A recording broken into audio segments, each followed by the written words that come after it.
Horizonte Espírita Podcast. Apresentado por Alan Pinto. Ouça também os episódios anteriores através do seu agregador preferido ou ainda diretamente no Spotify.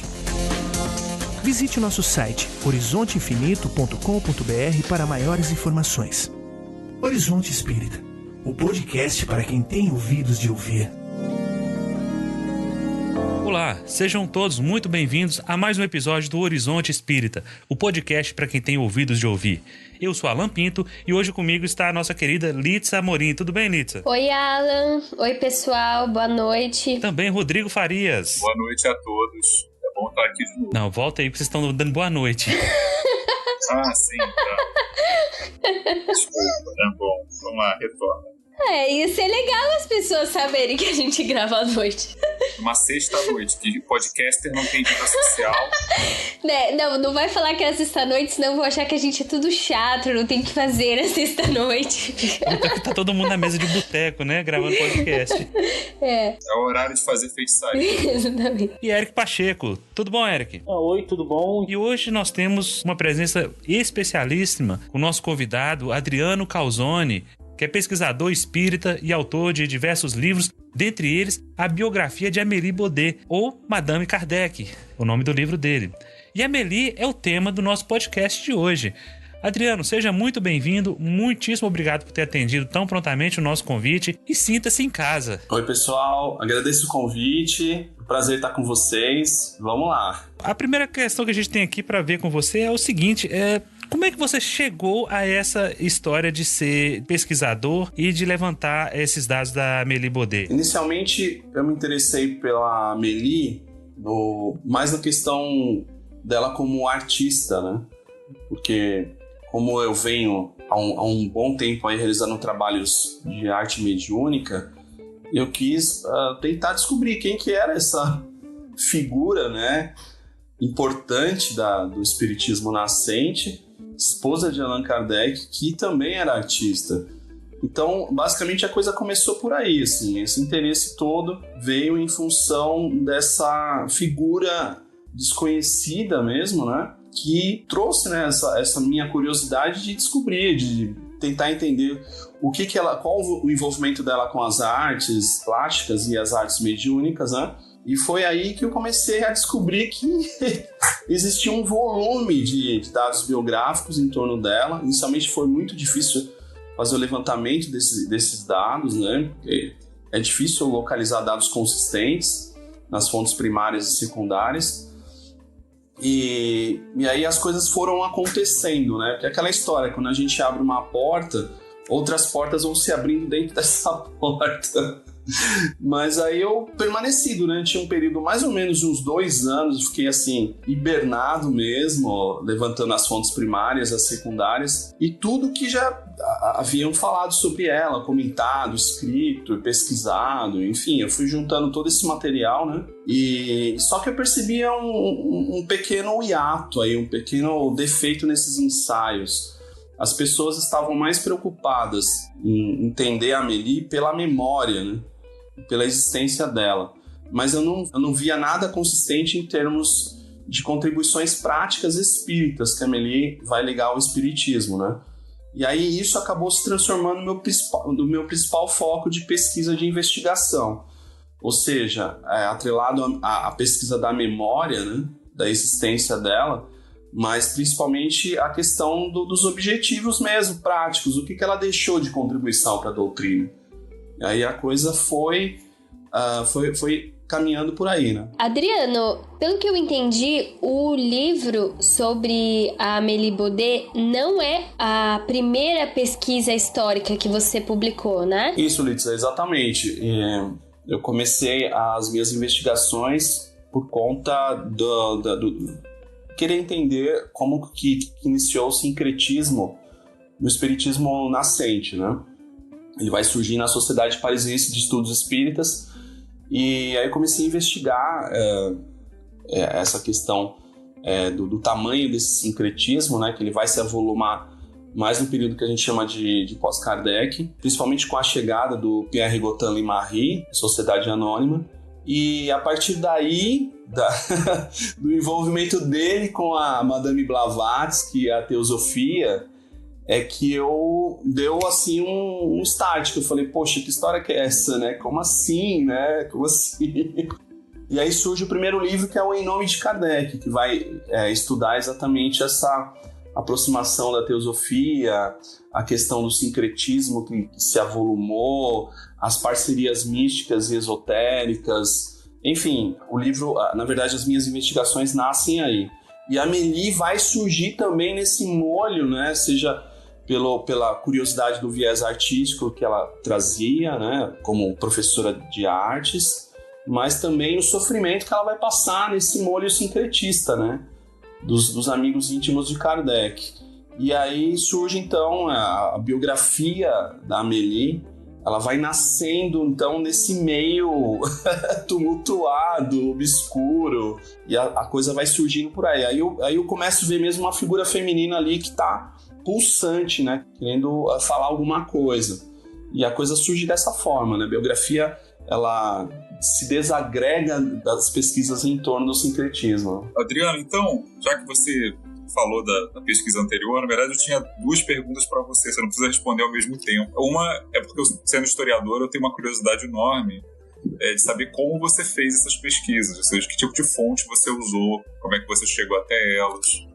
E essa é uma. A segunda questão, já que você falou de como a Amélie foi crescendo na medida que você foi investigando, de maneira sintética, quem é Amélie Baudet? Qual é a importância dela no espiritismo? Pergunto isso pelo seguinte: ok, todo mundo sabe que ela era esposa de Kardec, mas no movimento espírita, seja lá qual corrente que seja, a gente sempre enfatiza muito a figura de Kardec, né? A gente estava brincando antes da entrevista começar sobre como algumas pessoas, ao verem o filme Kardec, ficaram meio chocadas de verem Kardec tendo momentos humanos de hesitação ou sentimentos que não são apenas de pura filosofia o tempo todo. E o filme sugere que a Amélie respondia cartas, pelo menos no início, né, que ela teria sido uma auxiliar importante ali, para além do suporte propriamente emocional, né, na condição de esposa. Então, assim, como você definiria a importância da Amélie Baudet para o movimento espírita? Por que um espírito de hoje queria conhecer melhor a Amélie? Primeira pergunta que você fez, né, sobre as fontes. Na verdade, foram várias fontes que eu consultei. Para o primeiro livro, Em Nome de Kardec, foi uma tese sobre a teosofia na França do século XIX. Foi a minha principal fonte de pesquisa, porque é uma tese muito recheada, muito caprichada de dados, de informações minuciosas. Para esse primeiro livro, basicamente, foi essa tese, né, francesa. Para o livro da Madame Kardec, aí foi um mix de fontes, né? Os próprios documentos espíritas, como separatas e cartilhas ou folhetos que eram anexados na revista espírita, como, por exemplo, o relatório de Ezequias, de Allan Kardec, ou mesmo da Viúva Kardec. Então, pequenas brochuras que iam surgindo, que são fontes importantes de pesquisa. Então, isso entrou também nesse mix de pesquisa, esse mix de fontes, né? A bibliografia que eu utilizei está toda descrita no livro, no final do livro. Inclusive, nós levantamos algumas obras inéditas que não circulavam, né, no meio espírita, obras francesas, principalmente no período pós-Kardec. Eu falo pós-Kardec, mas é depois da desencarnação de Allan Kardec, a partir de 1869. Então surgiram algumas brochuras importantes depois desse período que acabam repassando para a gente dados ou informações muito relevantes para entendimento mesmo fino do núcleo duro do espiritismo nascente. E agora, como a gente está numa época de democratização da informação, né, o portal Gallica da Biblioteca Nacional da França é inenarrável, assim, né, uma fonte maravilhosa de pesquisa e ele foi um dos principais pontos em que eu me debrucei ali por horas e horas. Mas não foi só as pesquisas em documentos físicos e nem as virtuais. Quem muito me ajudou em vários desses processos, né, de preenchimento de atos historiográficos foi o pesquisador francês Charles Kempf, né, que eu particularmente considero como um dos maiores pesquisadores espíritas da atualidade. Então, Charles se tornou um grande amigo muitas dificuldades que eu tinha de entender algumas questões, ele me ajudava. Ele foi a vários centros de pesquisa em Paris para localizar documentos, ele comprou documento para enviar para mim, para poder fazer análise, coisas que eu ia descobrindo aqui, que eu pedia para ele em passagem por Paris comprava. Então, assim, Rodrigo, é um mix de coisas que aconteceram, sabe? E aí a obra foi nascendo, né? Então, por exemplo, tem passagens no livro que são frutos de leituras que eu fui fazendo, né? Então, não tem coisa inventada ali. São coisas que eu fui lendo e fui inserindo na obra. E aquilo que eu achei que era de extrema relevância citar a fonte, ela foi citada de uma forma íntegra. Agora, respondendo a outra pergunta, vou tentar ser mais sucinto, né? A importância da Amélie. Eu acho que a Amélie, ela, no Espiritismo Nascente, né, a partir de 57, ela vai se tornar essa figura viva mesmo que a gente vê no filme. Eu fiquei bastante emocionado, principalmente porque o filme Allan Kardec, ele foi, graças a Deus que o Wagner considerou dessa vez, né? Enfim, a imagem da Amélie, né, que sempre foi muito negligenciada. Então a Amélie entra com uma força feminina muito intensa que eu identifiquei muito nas leituras das notas, de tudo que eu fui buscar em torno da Amélie. Eu vi muito aquela mulher. E sem falar que a própria atriz, né, fantástica, ganhadora de prêmios aí. Então eu acho que ela captou muito a essência da Amélie. Tirando alguns exageros, né, claro, algumas coisas que estão fora do eixo aí. Mas a Amélie, ela vai imprimir à sociedade parisiense essa beleza feminina, né? Principalmente porque, como ela era artista, conhecedora das artes plásticas, então ela vai financiar muito as ações ligadas à mediunidade. Ela passa a receber, ser a captadora de várias obras das artes mediúnicas, e ela leva tudo isso para a sociedade parisiense. Ela cuida muito, muito de um lado da doutrina que Kardec não estava de olho, né? O foco de Kardec era, de fato, a organização do espiritismo, mas ela estava de olho em outros aspectos que também eram importantes, né? E nesse período em que Kardec estava fundando a doutrina, ela vai ajudar o marido, obviamente, como todo mundo sabe, quem é casado sabe, né? A esposa dá pitaco, a esposa quer ler, a esposa quer participar. Então, isso de fato aconteceu, ela participava, ela lia. Allan Kardec tem várias passagens na Revista Espírita em que Allan Kardec fala dela de uma forma muito ímpar, muito intensa, né? Como uma espécie de copartícipe mesmo, né? Na ajuda da formação do corpo da literatura espírita. Então a gente vê a Amélie muito intensa ali também nesse período com o marido, mas eu considero que a partir da morte, né, da desencarnação de Allan Kardec, aí ela passa então a assumir um papel já idosa, hein?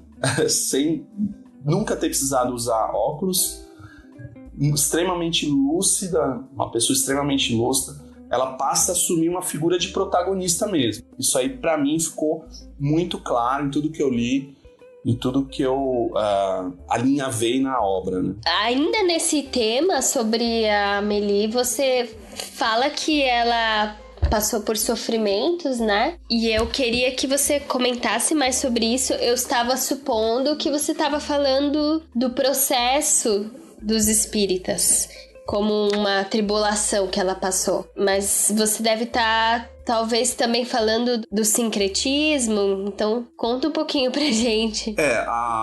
O envolvimento dela com o processo dos espíritas é apenas uma pequena parte do que ela viveu, né?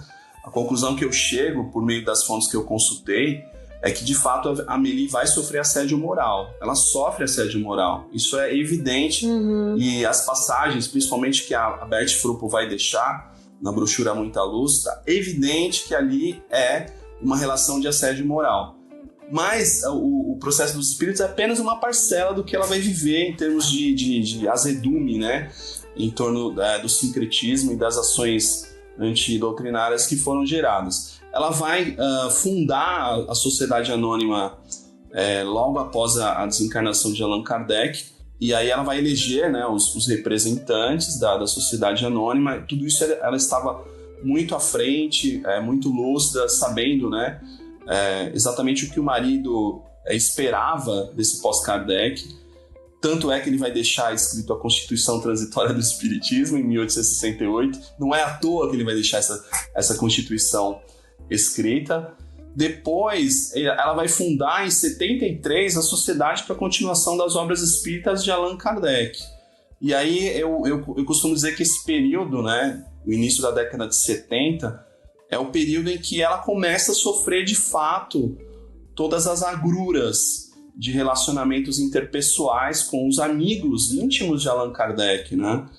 E aí chega nesse período o Limarri, que é o que se torna o principal administrador da Revista Espírita, e era uma pessoa de confiança de Allan Kardec, né? Eles eram íntimos mesmo, sabe? Só que assim, Limarri tinha uma formação muito plural, né? Além de maçom, ele pertencia a uma sociedade extremamente desconhecida, que é a Sociedade da Pneumatologia Universal, que eu não consegui descobrir. Eu fui a fundo para tentar descobrir o que era essa sociedade secreta, que a gente não sabe exatamente o que acontecia.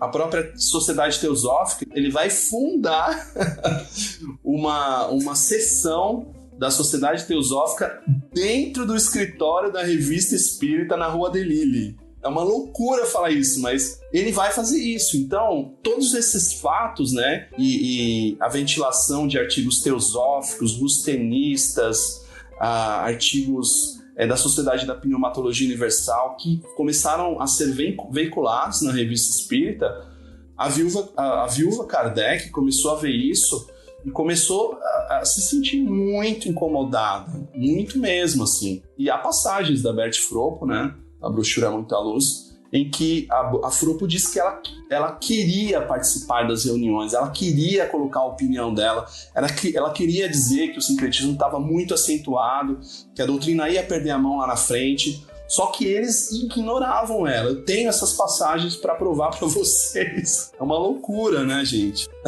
Aí, se você puder falar um pouco pra gente quem foi Berthe Froppo, e também eu mesma queria entender melhor quando começa o assédio moral e é por parte de quem? E o Rodrigo também tá dando a dica pra gente explicar o que foi o processo dos espíritas.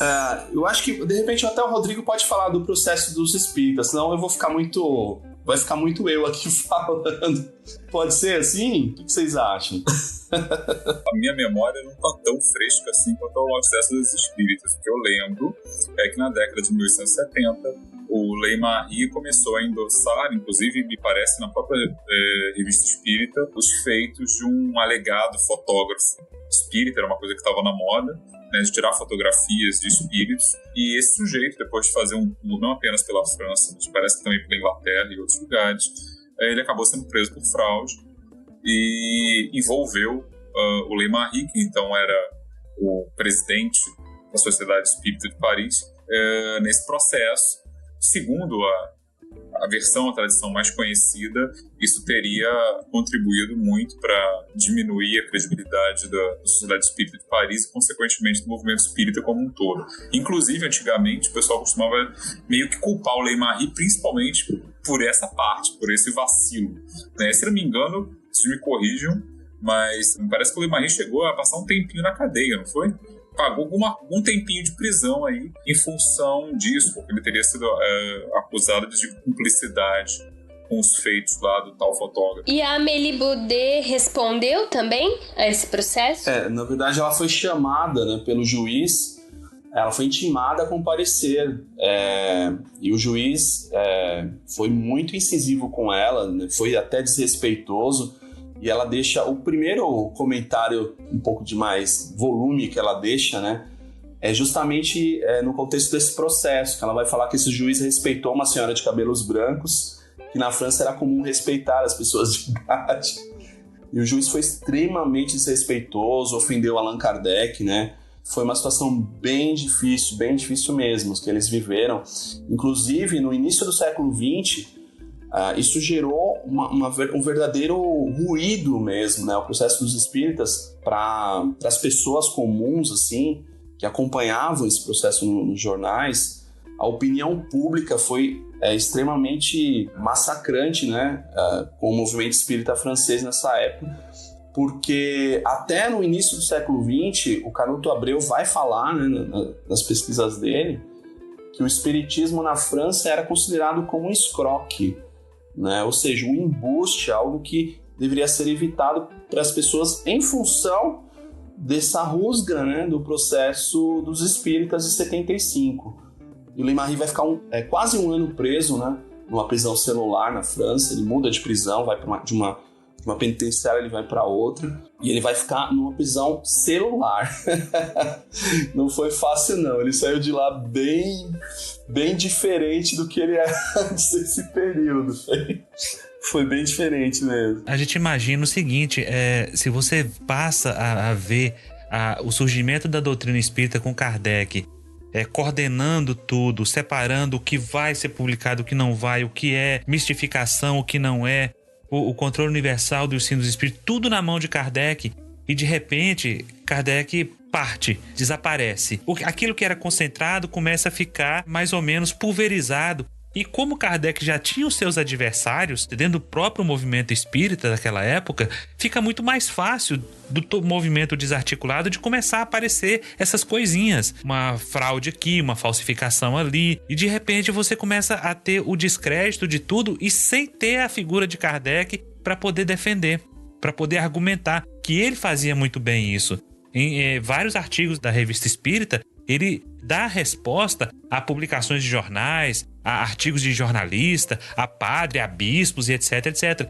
E de repente quando você vê que não tem mais Kardec e que agora está na mão de várias pessoas, aí começa essa questão que você falou, Adriano, do sincretismo, né, da teosofia, do misticismo, e que Kardec deixava de fora, ele começa a penetrar dentro do movimento espírita, e a gente fica imaginando como a pobre da Amélie deve ter sofrido, ela como mulher. Eu vi uma fala sua, que me corrija se eu estiver errado, que na sociedade espírita só haviam 5 mulheres.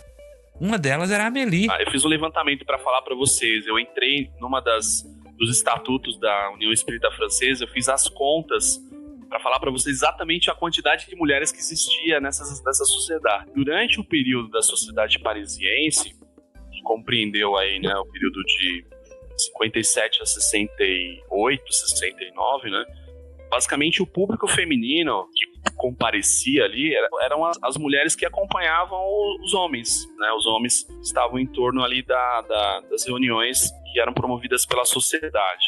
Então eram poucas mulheres, né? Esse número eu não sei precisar, mas a quantidade de mulheres da fundação da União Espírita Francesa em 1882, a gente já percebe uma reviravolta aí, né, da presença feminina espírita, né, nessa doutrina francesa. Eu fiz as contas, a gente está falando aí de escritoras espíritas ativas, militantes de causas humanistas, né? Só de fundadora, a União Espírita Francesa contava 10 mulheres militantes, só de fundadoras da União Espírita Francesa, sendo mais 39 membros ativos e assinantes do jornal L'Espiritisme.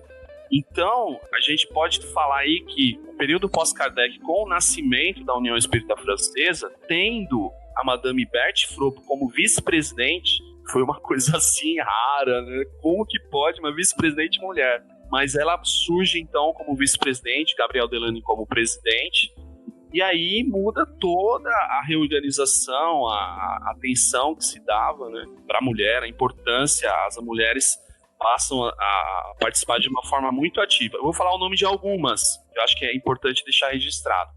Primeiro, a Berthe Frobe, como vice-presidente. A Sophie Rosen Dufault foi uma escritora que inicialmente participava do grupo ligado ao Leymarie. Depois, ela e o marido saíram fora por conta de todos esses sincretismos, né, e esses ruídos que eles foram causando.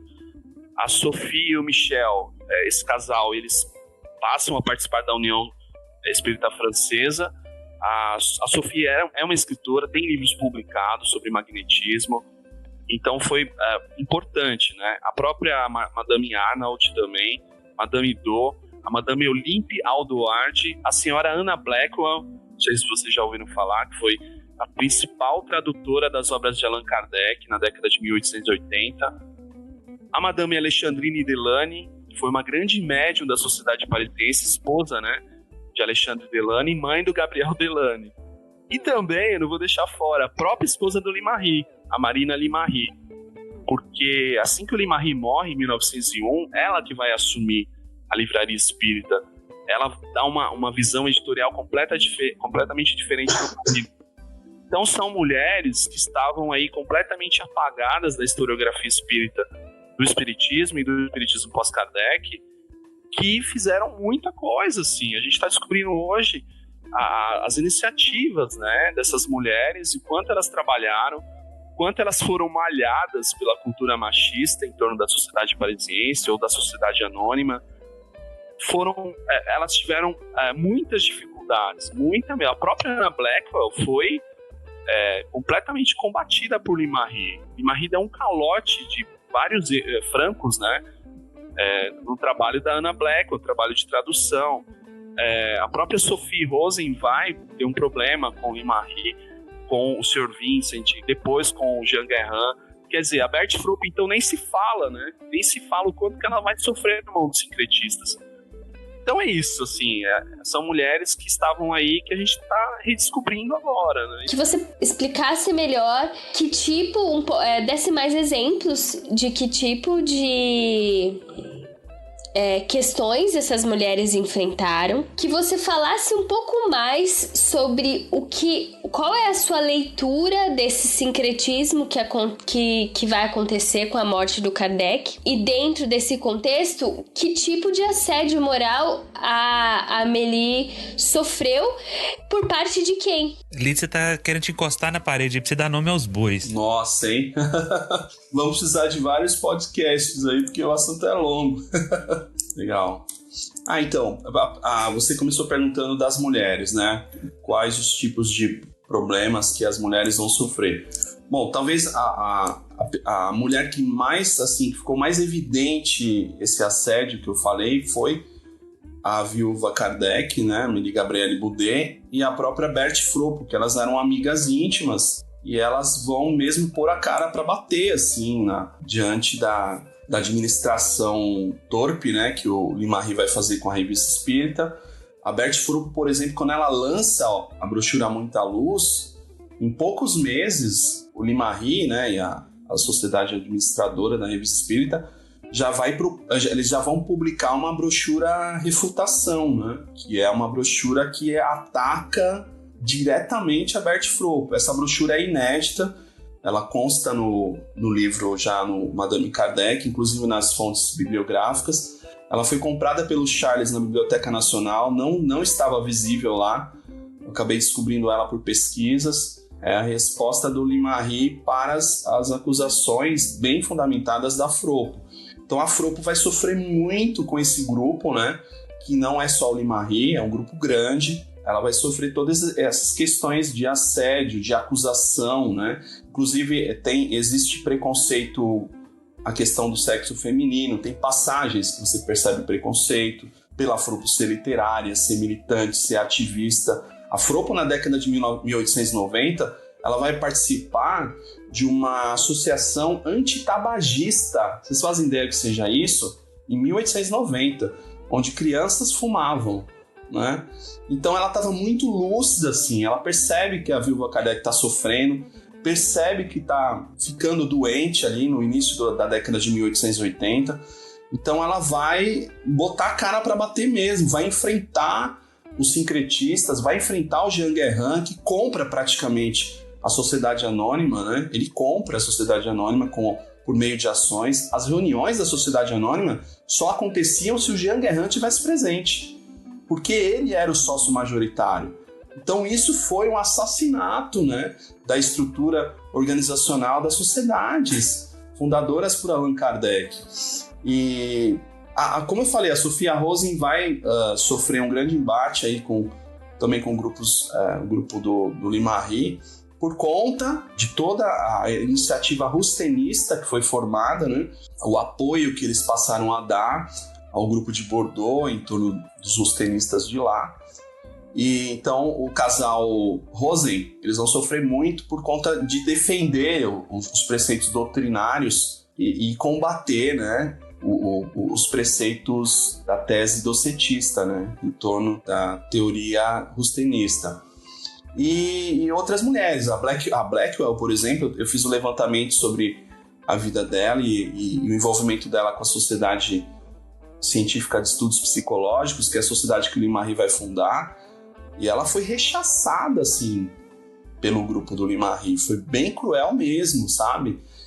Como eu falei, deram um calote nela. Um momento elogiavam a destreza de tradutora dela, as articulações que ela fazia entre Inglaterra e Estados Unidos para divulgar as obras fundamentais e complementares. A partir do momento, eles começaram a atacar ela, entendeu? Então foi muito triste, assim, né? A própria Alexandrine Delany, a mãe do Gabriel Delany, e o próprio Alexandre Delany, junto com o Gabriel, eles vão se afastar da Sociedade Científica de Estudos Psicológicos e vão fortificar a União Espírita Francesa. Então é basicamente isso, assim, que essas mulheres vão passar na mão desses machos, né? Fundadores machos aí, alfas machos, preconceituosos, muitos, né? Pessoas que estavam ali no seu orgulho extremo, como fundadores ou continuadores da doutrina. Enfim, representantes, né? O próprio Lee-Marie e o Jean Guérin tinham uma figura de os representantes do espiritismo na França. Né? Quando eles se apresentavam em congressos internacionais, as pessoas encaravam eles como os representantes do espiritismo na França. Então é uma distorção dantesca, assim, né? Bem complicado. A gente sabe que em história você nunca consegue dizer que o fato de tal movimento foi esse aqui. Digo com respeito à derrocada do espiritismo na França. Será que a gente poderia afirmar que essas disputas, esse sincretismo, esse desprezo por essas ideias, por a Amélie querer preservar o legado de Kardec e essas novas ideias daqueles detratores, daqueles que não concordavam com o método de Kardec, começarem a se infiltrar dentro do espiritismo na França? Será que isso seria um dos fortes componentes para que a gente pudesse entender por que o espiritismo não vingou na França? Eu não estou nem dizendo a questão do Brasil, a gente sabe que o Brasil é a maior nação espírita do mundo, mas a questão específica da França, por que é que o espiritismo nasce no lugar e não prossegue naquele lugar? Ele vai para outras terras, vai atravessar o Atlântico para vir fincar a raiz aqui no Brasil. Pois é, eu vou tentar sintetizar, porque isso aí daria um livro, só para explicar por que o espiritismo degringolou na França, né? O sincretismo, vamos dizer assim, racial é o que de fato aconteceu no Brasil, né? Essa miscigenação, né, entre raças, que é uma coisa super sadia, super positiva. Agora, o sincretismo, nesse contexto da aproximação de outras linhas de pensamento esotérico, místico, na doutrina espírita, com o seu corpo de preceitos muito bem estabelecidos, isso vai causar um grande ruído, né? Porque houve a pretensão, principalmente dos espíritas teosóficos e também dos sustenistas, né? Houve uma pretensão muito forte, principalmente na década de 1880, de atualizar o corpo doutrinário, atualizar os pensamentos de Allan Kardec, inserir teses rustenistas ou teses teosóficas completamente opostas aos preceitos espíritas. Então isso é o sincretismo. É quando um pensamento filosófico, né, uma doutrina de fora, vem com essa pretensão de querer fazer uma limpa, né, querer fazer como eu posso dizer, uma revisão na doutrina espírita. E isso, de fato, houve uma tentativa, né? O Jean Guérin foi o primeiro, o Lee-Marie só apoiou, né? O Jean Guérin vai montar uma rede rustenista em toda a França, com postos de púlpitos para se divulgar as teses docetistas. Não é à toa que ele vai comprar a Sociedade Anônima, né? Para justamente fortalecer essas redes em toda a França, principalmente no sul da França, em torno de Bordeaux, né? Que era o centro o centro do rustenismo na França. Mas é isso. Resumidamente, é isso que é o sincretismo. Agora, falando, então, eu vou tentar sintetizar essa questão. Por que o espiritismo francês degringolou? Primeiro, por conta dessa massa que eu expliquei, do sincretismo que vai até o final. Eu considero até a morte do Jean Guérin em 1885. A partir daí, a União Espírita Francesa, por meio do Gabriel Delany, da Berthe Fropa ainda viva, eles vão então colocando as coisas um pouco no eixo, ou seja, evidenciando os preceitos espíritas, mostrando os pensamentos de Allan Kardec in natura, né? Evidenciando, recuperando alguns dados que foram distorcidos. Mas aí, na década de 1890, entra toda uma cultura ocultista, porque em 1890 é a década dos congressos, né? E aí os ocultistas se aproximam muito do espiritismo. O principal que se aproximou foi o Encalço Papi, né? O Papus, P-A-P-U-S. Esse foi um ocultista muito famoso na França, e ele viu no espiritismo, na bagagem espírita, no respaldo que a revista espírita já tinha entre os seus leitores e assinantes, né? Ele viu uma oportunidade muito grande de entrar com preceitos do ocultismo, né? No corpo doutrinário também. E aí Gabriel Delany entra, então a imagem, a figura do Gabriel Delany, para criar esses diálogos entre o espiritismo e o ocultismo, né? E no próprio Le Espiritismo ele vai publicar vários artigos explicando a diferença que existe entre espiritismo e ocultismo. E o Papi vai participando disso e vai, ao mesmo tempo, querendo trazer toda a doutrina do ocultismo para dentro do espiritismo. Mas, então, eu considero a primeira fase, que é a fase que eu falei do sincretismo, né? Até a morte do Jean Guérin. Depois vem essa fase do Gabriel Delany com o Papi. Depois vem a fase do filho do Limarry, que é o Paul Limarry. O Paul Limarry, quando ele assume a Revista Espírita depois da morte da mãe, isso a gente já está falando de 1910, por aí, entre 1905 e 1910. Ele vai imprimir um caráter bastante esotérico na Revista Espírita, então isso também acabou degradando muito, né, a imagem, as colunas editoriais da Revista Espírita. Bom, aí acontece a Primeira Guerra, aí pronto. Aí desanda todo o movimento espírita francês, a Revista Espírita é fechada, o Paul Limarry vai à guerra, nós descobrimos que ele serviu à Primeira Guerra Mundial. Então ele desaparece da cena, né? Surgem outros espíritas que vão tentar reerguer a donzela adormecida, como eles apelidam a revista. E aí surge depois a Segunda Guerra Mundial. Aí foi a areia em cima do caixão, né? E aí as pessoas perderam aquela esperança na vida, aquela esperança social, né? Esperança de ter alguma possibilidade de viver decentemente. Então, o materialismo ele assume um papel grotesco, né, durante a Segunda Guerra Mundial e acaba de sepultar mesmo essa linha histórica do espiritismo na França. É mais ou menos isso, né? Claro, tem muitos outros detalhes que eu poderia falar aqui, mas em síntese acho que é isso. Aproveitando que a gente está falando dessa fase pós-Kardec, né? Eu queria que você comentasse sobre a questão da polêmica da Gênese, da adulteração ou alteração da Gênese, né?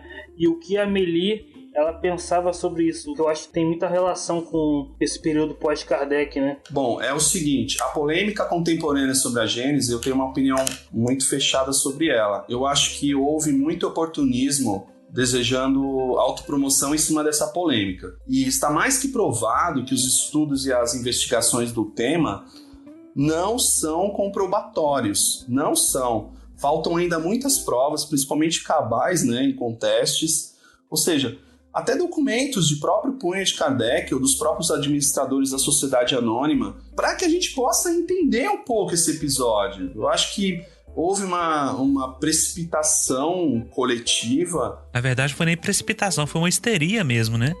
Pois é. Foi muito triste, eu acho que o que aconteceu, assim, porque envolveu várias questões, autopromoção, oportunismos, né? Aconteceram muitos oportunismos em torno do tema.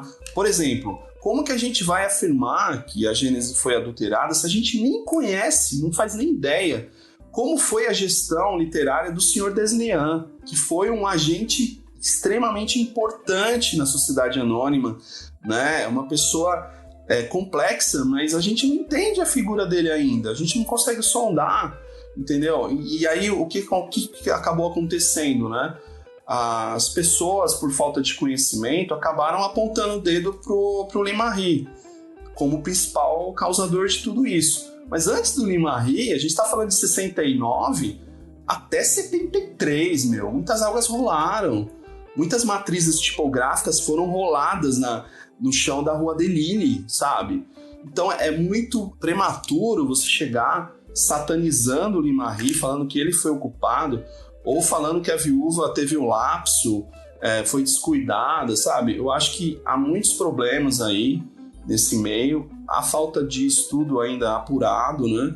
A gente está aguardando aí a depuração das cartas de Kardec, aí do arquivo do Shigo, para a gente ver se consegue sondar melhor isso e tentar descobrir o que de fato aconteceu, né? Sem especulação barata. Tem essa questão da Amélie, né? Porque como é que também a Amélie não teria percebido, né?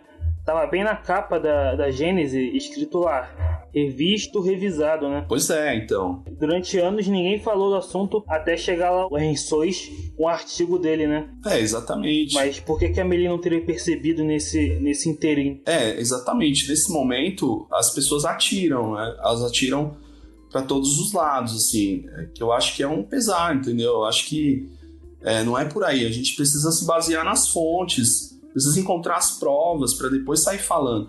Eu acho que foi um descuido enorme lançar uma obra afirmando em várias páginas que a Gênese foi adulterada. Eu cansei de ler num livro aí, né, que foi lançado, que foi o estopim de toda essa história, várias páginas afirmando que a Gênese foi adulterada, né? Eu acho que foi um grande descuido, assim, principalmente de uma pessoa que eu conheci, né, uma pessoa que eu passei a admirar, uma escritora pensadora aí da doutrina, né?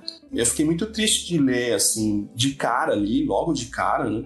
Que a Gênese foi adulterada em várias páginas, reafirmando aquilo. E eu costumo falar o seguinte, o Limarri é uma parte do complexo desse problema, não é o todo, entendeu? E as pessoas misturam muito, né? Então, precisa tomar muito cuidado, assim, sabe?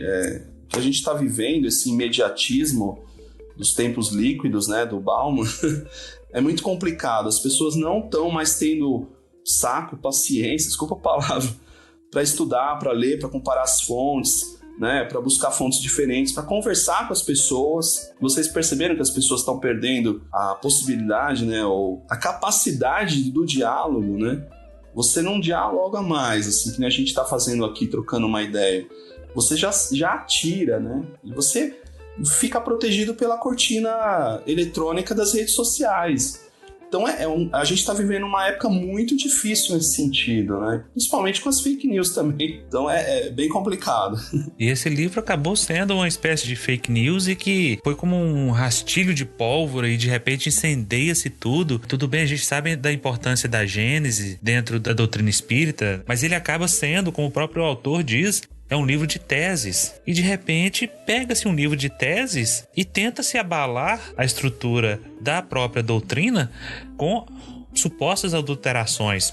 Isso é meio complicado. Posso retomar um ponto, Adriano? Na verdade, dois. Um é que você falou, quando você falou do número de membros mulheres fundadoras, né, da União Espírita Francesa, você falou que eram 10, né? Só que você não falou o total dos membros. Então, assim, era 10 no universo de quanto? Só para ter uma noção. Tô com o estatuto da União Espírita Francesa aberto aqui na minha frente. É muita gente, assim, né? Entre madames, mademoiselles e os messieurs, né? Os homens, assim. Eu vou contar por cima, ó. Umas 200 pessoas. E elas estão nominalmente no estatuto. Cada linha está apresentando uma pessoa. Então, eles fizeram questão, assim, de mencionar todas as pessoas. 5%. Uma coisa que me chamou a atenção também, uma outra pergunta e uma reflexão. Primeira reflexão, esse paralelo que você fez da luta contra o sincretismo, da Fropo e da própria Amélie, isso me lembra um pouco a trajetória de uma espiritualista inglesa, se não me engano, Emma Hart de Brittain, que foi uma das primeiras historiadoras do movimento espiritualista, em que ela era médium, era historiadora amadora, né? Escreveu uma das primeiras histórias a respeito dos primeiros 20 anos do movimento, mas depois ela se une com o pessoal da teosofia, acaba se tornando uma cofundadora. Como a teosofia, pelo menos no início, ela batia de frente com coisas que o espiritualismo afirmava, né, entre outras coisas, com a visão de que quem se manifestava não eram os espíritos dos mortos, mas espíritos elementais, ou seja, entidades subhumanas, uma coisa assim. Ela tinha um cuidado muito grande de tentar separar as duas coisas, porque ela já tinha toda uma carreira construída no movimento espiritualista, e embora ela tenha se bandeado também pro ocultismo, etc., ela tentava separar para não acabar parecendo que ela estava se contradizendo, inclusive, em documentos da teosofia que ela pede para não ser citada. É interessante a maneira como ela tentou evitar o sincretismo, embora vivendo com um pé em cada coisa. E a pergunta é sobre uma outra figura. Estou com o nome de Kardec aqui também, e eu achei a Lynn Sharp na sua bibliografia. Lynn Sharp é uma historiadora que fez uma das poucas monografias que eu achei em inglês sobre o espiritismo francês. Um livro muito bom chamado Secular Spirituality. E eu lembro que ela fala desses congressos que você mencionou, em que os espíritas franceses e os ocultistas, né, dividiram espaços amigavelmente durante um tempo. E uma figura que estava ali presente já, e que eu te pediria brevemente que você falasse um pouco, se você puder, sobre ela, é o Leon Denis. Porque o Leon Denis frequentemente se aponta, né, o pessoal que é mais, segue uma linha mais ortodoxa, gosta muito de criticar certas passagens do Leon Denis, vendo ali influências que seriam extra-espíritas. E como ele foi muito longevo, né, ele morreu em 1927, me parece, ele pegou essa onda toda, ele viu todo o processo, né? E eu queria te pedir, se você puder, que você falasse um pouco sobre como o Leon Denis se situa nisso, já que muitos espíritas entendem que o Leon Denis era uma espécie de estepe do mundo espiritual em relação a Kardec, né? Se Kardec, por algum motivo, não cumprisse sua missão, ele teria um substituto, e muitos gostam de apontar Denis como esse provável candidato. E aí, na sua visão, você chegou a ver se realmente essas influências esotéricas, né, ocultistas existiram mesmo, isso transparece na obra dele, ou você não chegou a encontrar esse tipo de dado? O Leon Denis é o seguinte, ele vai se tornar membro honorário da União Espírita Francesa. Então, por aí já dá um sinal de que ele estava contra, né, todo o movimento da Sociedade Científica de Estudos Psicológicos, coordenado pelo Limarie e pelo Jean Guérin. Então, quando ele se afilia, né, se junta aí ao grupo da União Espírita Francesa, que aí convencionou chamar dos kardecistas, né, que é um termo completamente errado, mas só para a gente entender essa polaridade entre sincretistas e kardecistas, ele demonstra ali, para essa quantidade enorme de gente aí, né, pessoas que eu acabei de levantar o número, que ele não está, né, coadunando com essas distorções que vêm acontecendo, né? Só que, assim, o Denis, ele vai ter uma militância muito intensa na literatura, né? Então acho que ele hibernou muito também, como todo pesquisador e escritor, e principalmente uma liderança em púlpito, né? Ele vai viajar para muitos lugares aí a convites, então basicamente uma atuação como militante nesses dois campos aí de pensamento, né? Agora, existe um livro que foi lançado na década de 90, chamado Atualidades em Kardec. Infelizmente não vou lembrar o nome do autor agora. Mas esse autor, ele procura levantar alguns deslizes que foram cometidos pelos continuadores, deslizes doutrinários, né?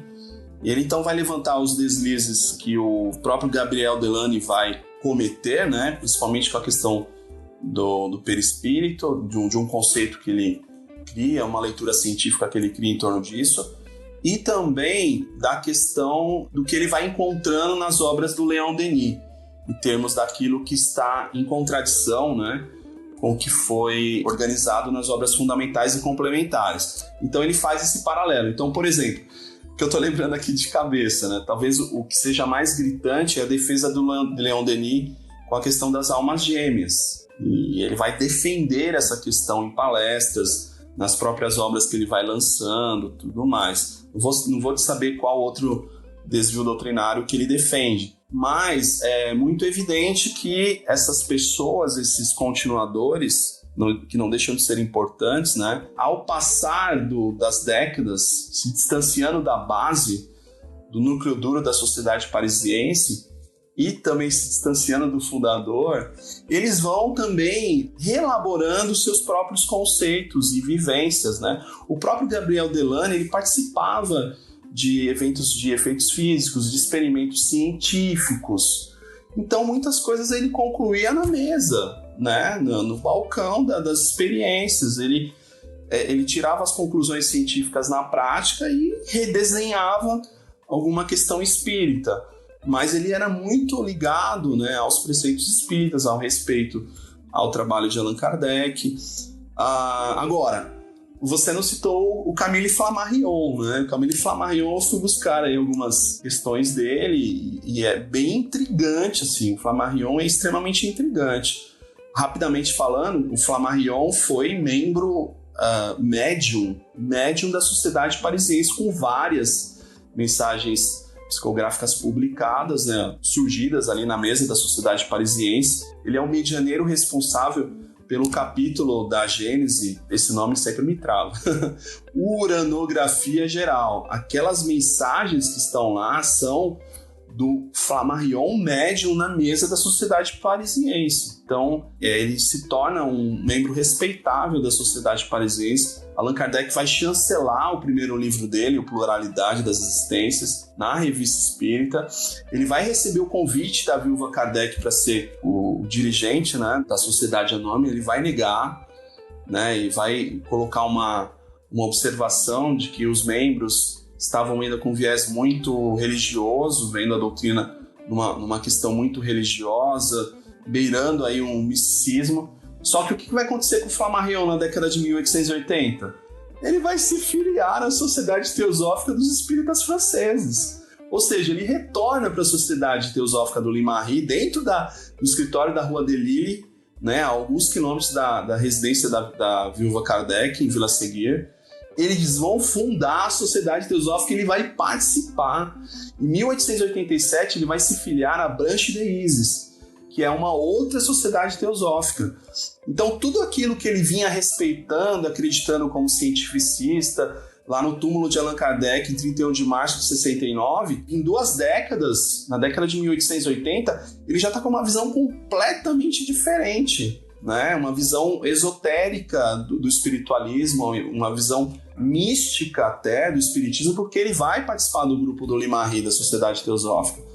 Então é uma loucura isso também, a gente não consegue entender, né, esses caminhos que esses pensadores vão levando e essas contradições que eles vão deixando também ao longo das décadas, né? E a minha pergunta, a Amélie sofria assédio por parte de quem? E qual que era a temática da disputa? Era essa temática do sincretismo? Ela se opunha? Para eu encaixar melhor ela nessa história. Então, assim, a Amélie, ela vai sofrer alguns assédios aí de acordo com alguns períodos. Então, quando o Limarí passa a chancelar o rustenismo na Revista Espírita, né? Isso vai acontecer aí, talvez, um pouco depois da saída da prisão dele, né? A partir de 1876. Quando ele chancela o rustenismo e ele começa a abrir as colunas editoriais para os artigos da pneumatologia, os artigos teosóficos, a Madame Blavatsky abraçando ele à distância, enfim, todos esses conluios, né? Quando ele começa a acentuar isso de uma forma muito explícita e os leitores da Revista Espírita começam a reclamar por meio de cartas, a Amélie, ela vai se sentir muito incomodada mesmo, né? Porque aí não era só ela e a Berthe Frobel observando e não tendo muito o que fazer ou não podendo ajudar muito porque os caras estavam batendo pesado. A partir desse momento, de fato, assim, eles começam a atacar mesmo, né? A imagem, os trabalhos, as iniciativas dela, as vontades que ela tinha em querer participar, em querer estar no meio, querer deixar as opiniões, né? E aí depois, com a chegada do Jean Guérin, né, vai fazer essa parceria com o Limarí na Sociedade Científica, o Jean Guérin, ele vai, é uma atitude tão tacanha, assim, porque ele vai comprar a Sociedade Anônima com grana, ele vai pagar, compra as ações, entendeu? Ele vai fazer uma permuta também com o Limarí, ele vai passar uma quantidade de terras de Bordeaux para a Sociedade Anônima em troca de uma quantidade de ações, enfim, uma loucura. Então, enquanto o Limarí vai atacar na questão verbal, moral, né, vai ofender, vai por atitudes, o Jean Guérin vai comprar a Sociedade Anônima, vai derrotar a Sociedade Anônima, toda aquela origem, né, Kardec, aquela organização toda que Kardec tinha, cuidado, né, que ele tinha com essas sociedades. Então, basicamente, são essas pessoas, os dois maiores atacantes, assim, que vão ali apertar a viúva e a Berthe Frobel, principalmente, né, principalmente por ela estar na vice-presidência da União Espírita Francesa. Assim, eu queria fazer uma pergunta sobre o testamento da Amélie e a destinação dos seus bens, né? Ah, sim. Pois é. Eu recebi um dossiê chamado Depósito do Testamento de Madame Viúva Revel. Que esse testamento, na verdade, ele abarca a desencarnação de Allan Kardec, né? Toda a parte do espólio, a descrição do espólio, e também, no mesmo documento, toda a descrição, né, do testamento minucioso da viúva Allan Kardec, que foi iniciado em 22 de janeiro de 1883. E aí esse documento nos chegou à mão, mais de 600 páginas, assim. E aí eu, claro, né, como eu tô de olho na biografia da Amélie, eu fui direto em informações que estivessem pertinentes a ela. E me pegou muito de surpresa o total desprendimento que a Amélie teve na formação desse testamento, né? O desprendimento material, que até então a gente achava que por meio do auto de fé de 1883, quando eles queimaram, né, muitos documentos em Vila Seguir, a gente acreditava que a maioria dos bens pessoais do casal Kardec haviam sido usurpados, né? Vendido em mercados de pulga, enfim, tomado destinação, convertido em dinheiro de bolsos aí dos sincretistas, né? Mas não, tudo estava milimetricamente descrito nesse testamento. Aí me pegou muito de surpresa, eu fiquei até emocionado, porque a gente descobriu que ela sustentava pessoas que ela considerava como importantes no meio social dela. E a maioria dessas pessoas eram senhoritas, que ajudavam os velhos idosos nas casas em que o casal constrói em Vila Seguir. Porque inicialmente o projeto de Allan Kardec era da comunidade espírita ali. E o que a viúva vai fazer? Ela vai colocar em prática a comunidade espírita em Vila Seguir.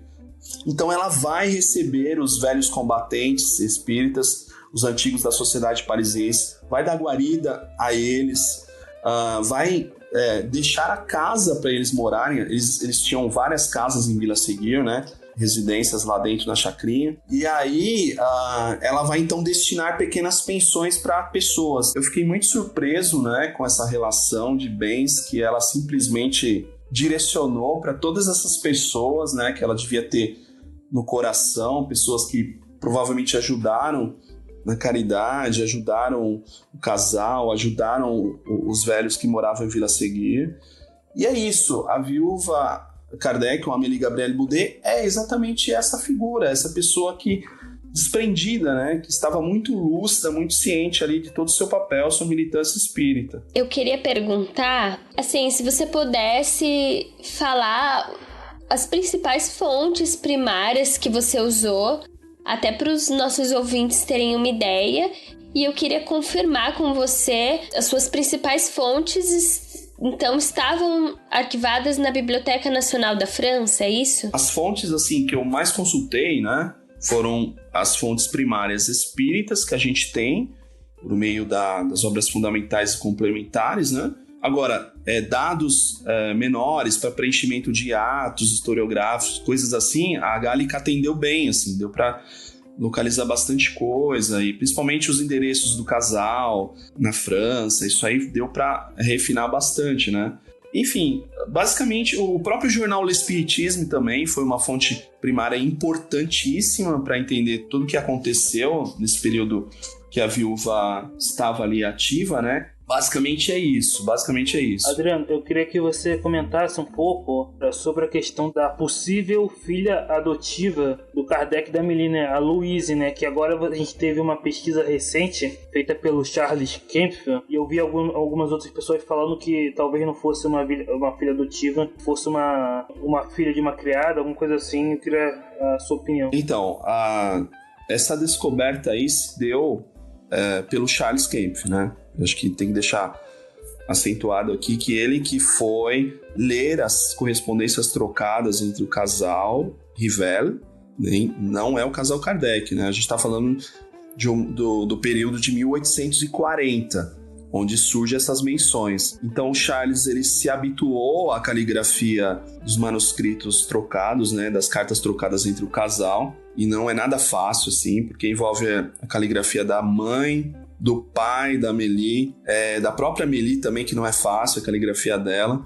Bom, enfim, o Charles vai ler então esses documentos, e nessa leitura informal ele vai encontrar, principalmente em cartas aí da década de 1842, 43, a menção da Louise, né? E aí ele vai observando, né, fazendo comparações, de que era uma figura infantil muito querida, principalmente ao professor Rivel, muito querida. O tratamento dele com essa criança, né, ele se refere à criança de uma forma muito carinhosa. E não é por menos que existe uma carta em que ele repassa para Amélie um método educacional, ele faz até um desenho na carta, para que a Amélie explique para a pequena Louise como ela deve aprender contas básicas, assim, contas... É um método bem inovador, assim, diferente, né? Não existe hoje isso. E ele vai explicar por carta como que a Amélie deve ensinar a menina a estudar. Eu acredito o seguinte... seria quase impossível Allan Kardec, à distância, né? A gente está falando de Allan Kardec escrevendo uma carta de Paris para Chateau. Eu acho que seria quase impossível Allan Kardec ter um tratamento com uma criada dessa forma, né? A ponto de se dedicar a ensinar um método, a ponto de chamar minha querida Louise, e fazer referências muito pontuais, né? Isso se deu em que ano, Adriano?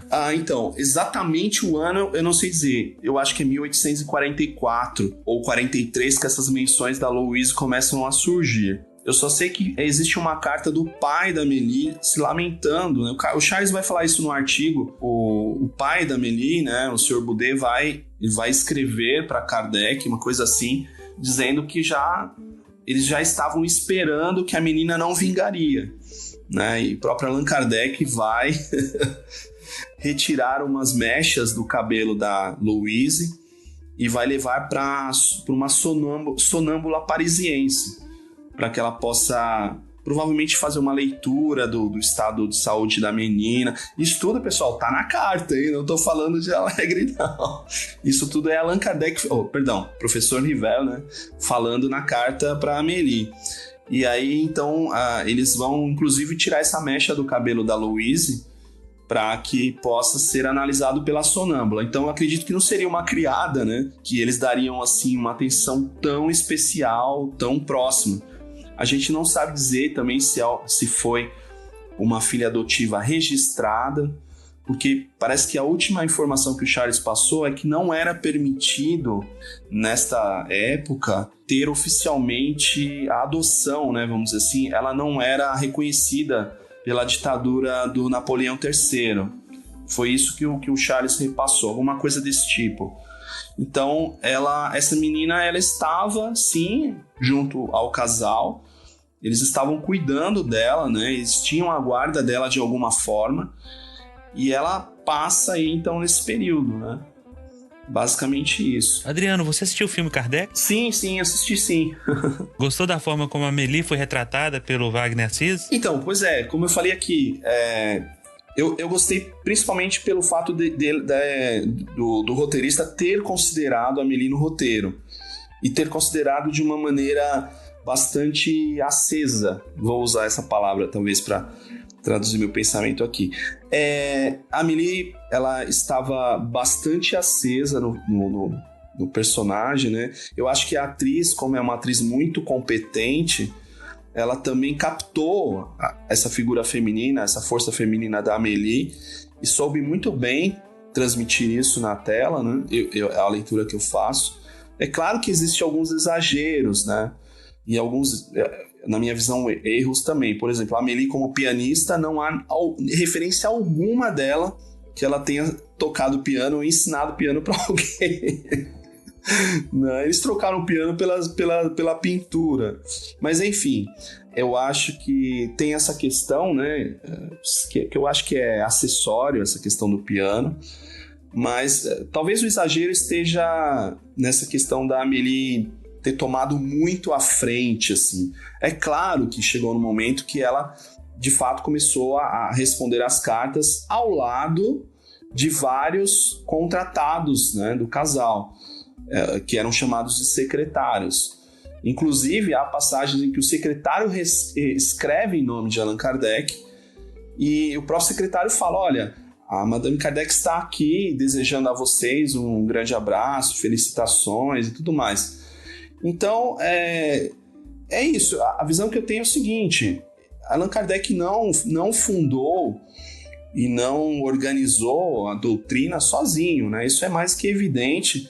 E não foi só a Amélie que participou de tudo isso também. A gente sabe que é um grupo bem intencionado aí, né, de encarnados que participaram ativamente nessa ajuda, nessa colaboração. Mas a Amélie, como a esposa, estava do lado e, de fato, o Sr. Boudet já havia desencarnado. A gente está falando isso já próximo ao lançamento da Revista Espírita, em 58. É lógico que ela tinha dinheiro, né? E é lógico que ela poderia ajudar o marido. E há uma passagem que nós descobrimos recentemente em que ela dá um grande incentivo para Allan Kardec fundar a Revista Espírita em 58. Ele estava extremamente titubeante. E eu mostro essa passagem, que ela vai lá e fala, vamos fundar esse periódico. Vai ser importante. Então, de fato, ela teve esse papel mesmo, não só financeiro, mas de apoio moral. Ela foi essa luz mesmo que o filme mostra. Tirando alguns exageros, foi sim, é o que eu considero. O que mais mudou na sua visão do espiritismo, da história do espiritismo, após você fazer suas pesquisas, né? Então, assim, o que eu acho que foi um balde de água fria, assim, para mim principalmente, é que acho que como todo iniciante, assim, que você está começando a entender esse universo, né, historiográfico, a gente fica muito magnetizado por um romantismo que é criado, né, em torno de várias frentes aí que a gente acaba se envolvendo, até dentro da casa espírita. Então, o grande balde de água para mim, fria, né, foi descobrir, assim, que a gente não estava muito navegando na verdade, entendeu? Existia muitos dados, muitas frentes ou muitas questões aí que foram confabuladas, reforçadas aí por gerações de espíritas levantando alguma bandeira ou com alguma ideologia. E aí, quando a gente vai descobrir agora essas fontes primárias e secundárias, a gente nota, né, que houve de fato uma distorção historiográfica. Alguém, assim, não sei se foi mal ou bem intencionado, acabou distorcendo os fatos, entendeu? Por exemplo, toda essa questão aí dos estudos do sincretismo, desse período que eu falei, tudo isso que aconteceu, você não nota na bibliografia da Federação Espírita Brasileira, sabe? Basicamente, eles não acenderam essa luz, assim. Então, as luzes são acesas de acordo com interesses. E isso é uma desonestidade intelectual, na minha visão. Você está de olho só naquilo que te interessa ou que vai fortalecer o seu grupo ideológico. Por isso que eu sou contra os espíritas progressistas. Porque quando você adjetiva alguma coisa, o espírita laico, né? Quando você adjetiva, você está cerceando um determinado grupo para trabalhar de acordo com uma ideologia. Querendo ou não, alguém vai fazer isso em algum momento e vai fortificar isso. O magnetismo do grupo vai abarcar isso e vai dar força para essa questão. E aí a gente começa a falar de espiritismos, né? A gente não está falando da doutrina espírita e seus preceitos originais que estão ali muito bem claros, né? A gente está falando de espiritismos. Então, assim, é um grandíssimo problema isso, a ocultação da verdade em detrimento aí a uma ideologia, algo que as pessoas vão criando e reinventando dentro do espiritismo. A gente não precisa reinventar nada, sabe? A gente tem uma base muito sólida, muito rica, 32 obras para estudar. Nós temos 5 fundamentais, mais 5 complementares, né? Que são importantíssimas, brochuras que foram publicadas e intercaladas às obras fundamentais. Você pergunta isso na Casa Espírita, as pessoas nem sabem que existem as brochuras. a revista espírita está completamente negligenciada, o estudo, né? Em grupo, enfim. Então, a nossa base, ela tá flutuante, sabe? É muito complicado isso, né? Adriano, dito de maneira simples, assim, pra você, que dica você daria às pessoas que hoje, especialmente dentro do movimento espírita, que se interessam por história do espiritismo? Porque a gente nota que a produção da literatura espírita é gigantesca, mas, no entanto, são relativamente poucos livros de história, muitos livros se perdem pelo caminho, se esgotam e desaparecem. Nosso movimento, na verdade, não parece prezar muito pela sua própria história, exceção feita, talvez, alguns médiuns que viram ícones, né, que caem nas graças de alguma federação, etc. Você teria alguma dica para dar? Alguma coisa a dizer para quem se interessa pelo assunto? Eu costumo dizer o seguinte, a gente está vivendo uma geração muito bacana, muito legal mesmo, eu fiquei surpreendido. É o motor que me guia, né? A gasolina que me locomove aqui, que é justamente a nossa geração da democratização da informação, né? A questão da abertura maciça das bibliotecas digitais, elas permitem que a gente consiga encontrar um dado em questão de minutos, assim, né? E isso é uma coisa maluca, se você parar para pensar, né? Que antigamente, na década de 90 até, as pessoas tinham que ir até a Biblioteca Nacional, ou mesmo aqui a Nacional do Rio, né? Nacional Francesa ou a do Rio, para conseguir alguma coisa, né? Talvez pudesse enxergar lá ou nem conseguiria enxergar. Hoje, à distância, com algumas teclas aí, a gente consegue localizar coisas importantes, relevantes, né? Agora, outra coisa importante que eu acho são os dois booms, né, das redes sociais. As redes sociais utilizadas para o bem, para o aproveitamento intelectual, né, para gerar conteúdo importante e relevante, e o aproveitamento para o mal, né, que aí gera vários tentáculos aí das fake news, dos autoempoderamentos, autopromoções, oportunismos e tudo mais. Mas se a gente usar as redes sociais para um bom diálogo, né, ou para localizar coisas importantes, é muito legal, muito legal. Por exemplo, essa semana eu estava conversando com a ex-presidente da Federação Espírita, vice-presidente da Federação Espírita Brasileira. Eu estava cobrando dela, né, vamos dizer assim, no bom sentido, uma promessa que ela fez numa palestra gravada em que haveria a possibilidade de abrir o acervo da FEB para a consulta dos manuscritos que Chico Xavier encaminhou nas primeiras décadas de mediunidade, né, da atividade mediúnica dele. E aí eu fui direto no assunto. Eu falo, olha, é possível consultar os manuscritos do Brasil, Coração do Mundo, Pátria do Evangelho?